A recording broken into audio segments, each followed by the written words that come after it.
Hello and welcome back to another breaking news update. My name is Jimmy Boyd and you are watching Boyd News. I want to thank you so much for tuning in today.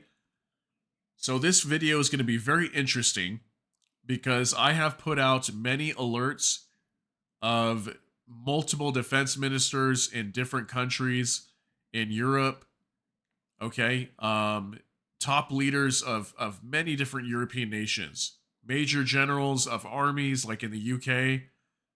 I don't know how many videos I've done already where they are warning that we're on the brink of World War III here. Okay, that means Russia versus the West.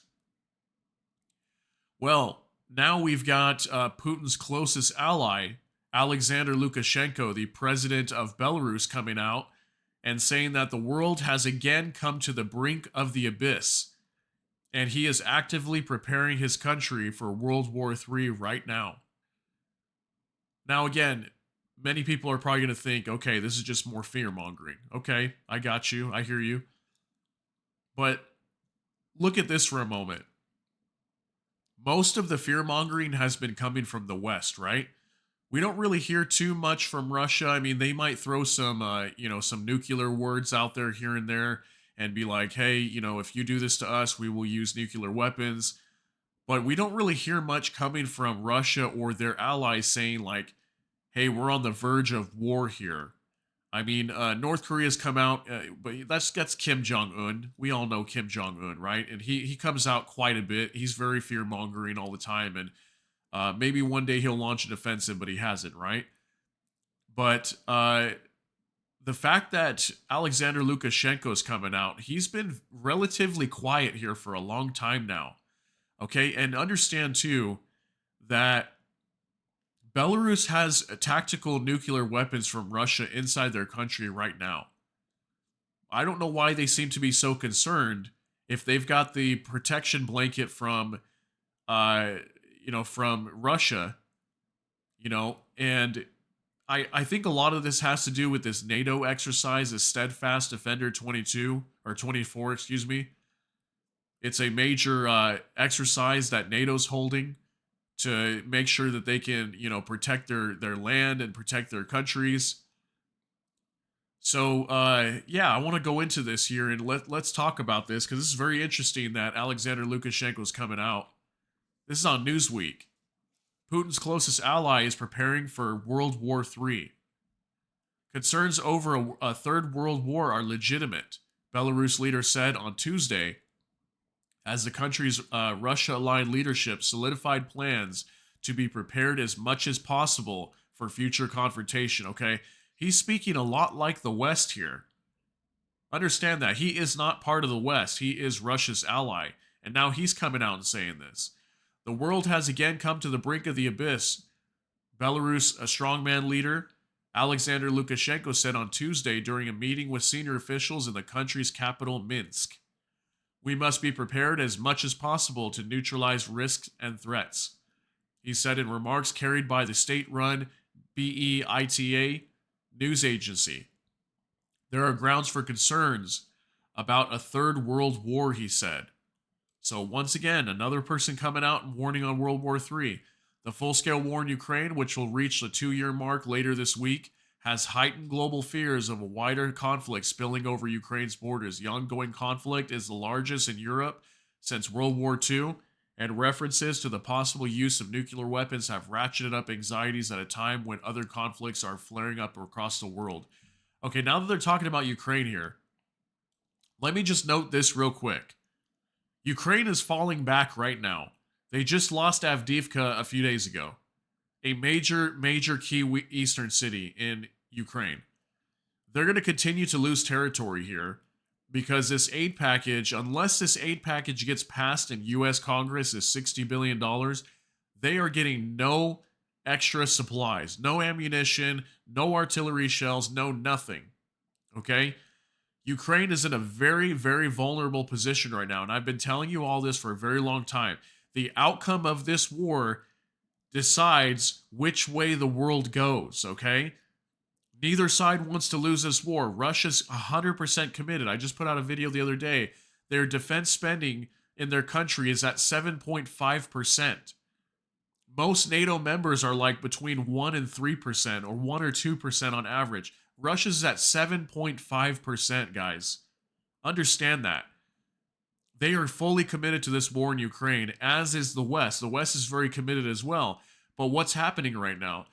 The support for Ukraine is wavering. It's faltering. Okay, and the more that it falters like this, Russia's going to take advantage of that and keep pushing on Ukraine. But the West is not going to allow Russia to win in this war. So what's going to happen? This war is just going to go on forever. But at some point, there's going to be an ending, and when there becomes an ending, that's when there's going to be a conflict.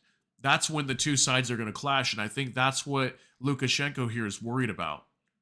It says here, Belarus, a close and firm ally of Russia, was a springboard for Moscow's forces to launch the invasion of Ukraine in February 2022.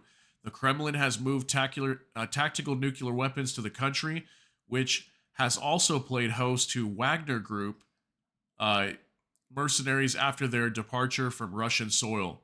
But Belarus is not known to have committed troops to Russia's fight in Ukraine and has advocated for a ceasefire.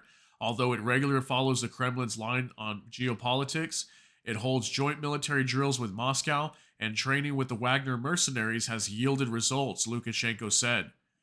NATO is currently carrying out its largest military exercise in Europe since the 1990s, dubbed Operation Steadfast Defender, with around 90,000 troops participating over several months. I mean, if that's not a big sign that war is coming too, 90,000 troops, excuse me, that's a lot of troops taking part in this exercise, the largest ever in a very long time, like the last 30 years or something like that.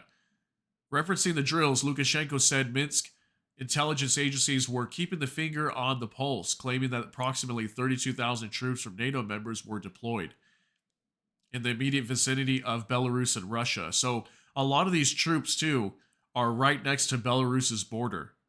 I think that's why they're also concerned, because they know that if a war takes place, they're going to be caught right in the middle of it.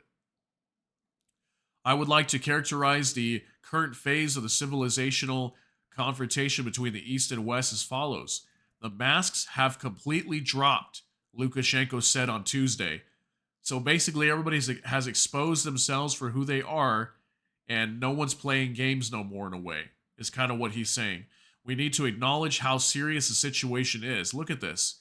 I mean, this is warning after warning after warning on nuclear war, World War III, you name it, when it comes to the West and Russia. This has been coming out so much for months now.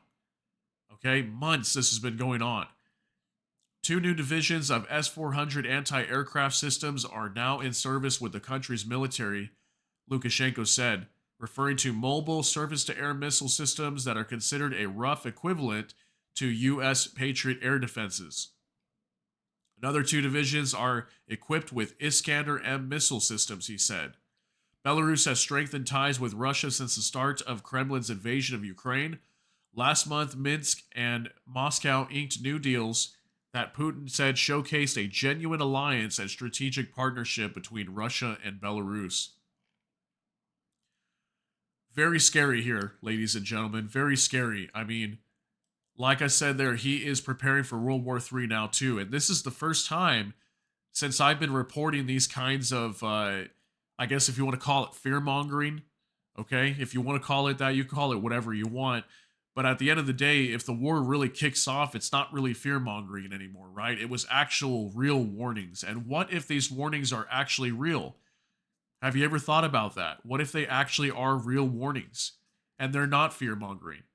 I mean, if you look at what's going on in Ukraine and you try not to get involved in the politics behind it, it's going to be a very bad outcome. No matter who wins this war, there basically will not be a winner, is how I see it. There basically cannot be a winner. If there ever were to be a winner, I think the most likely candidate for the winner would be Russia. And the reason being is that Russia's already claimed, I just put out a video here recently, that if Russia were to ever lose the war in Ukraine, they would go to nuclear options.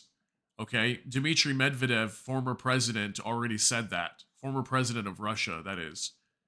Okay, they are not willing to lose in Ukraine. they want to fight on with that war in Ukraine until Ukraine is done and they take over Ukraine or whatever it might be. They are not willing to give in, okay? And the West, it seems like they're not willing to give in, but at the same time, this money's being held up and they're kind of shooting themselves in the foot at the moment. So Ukraine could definitely lose this war in the short term. If they don't get some assistance soon, they're going to have to continue to fall back. They're going to lose more and more territory. They're going to run out of ammunition and they could potentially collapse. So this whole thing, this whole World War III situation and all these warnings could come to a head very quickly here in the next few weeks, few months maybe, if Ukraine is not able to fight on with this war. Okay, they've been taking heavy losses, as have the Russians as well. But Ukraine is really falling apart right now because they don't have ammunition or artillery or anything or air superiority, nothing. Okay, Ukraine is having to fall back, and they're going to be struggling here. And if they lose this war, this could go really bad because the West is not going to be willing to let Ukraine fall. All right, well, think about that. Think about what I said, and let me know what you think down below. If you think this is fear mongering, go ahead and comment down below. That's okay. Let me know. But if you're concerned about this, let me know what your thoughts are. Let me know what you plan to do should something like this go down. And if there is like a nuclear war, what would be your plan? Where would you go? What would you do? I'm sure many of us should probably start thinking about that right now. So anyway, that's going to be it for this video. I appreciate you being here. Thank you so much for tuning in. If you enjoyed this video, please hit the like button. If you enjoy my content, please consider hitting the subscribe button and the notification bell. That way YouTube can notify you. And with that, I hope you all have a great day. Everybody take care and God bless. Thanks again for tuning in. We'll see you in the next one.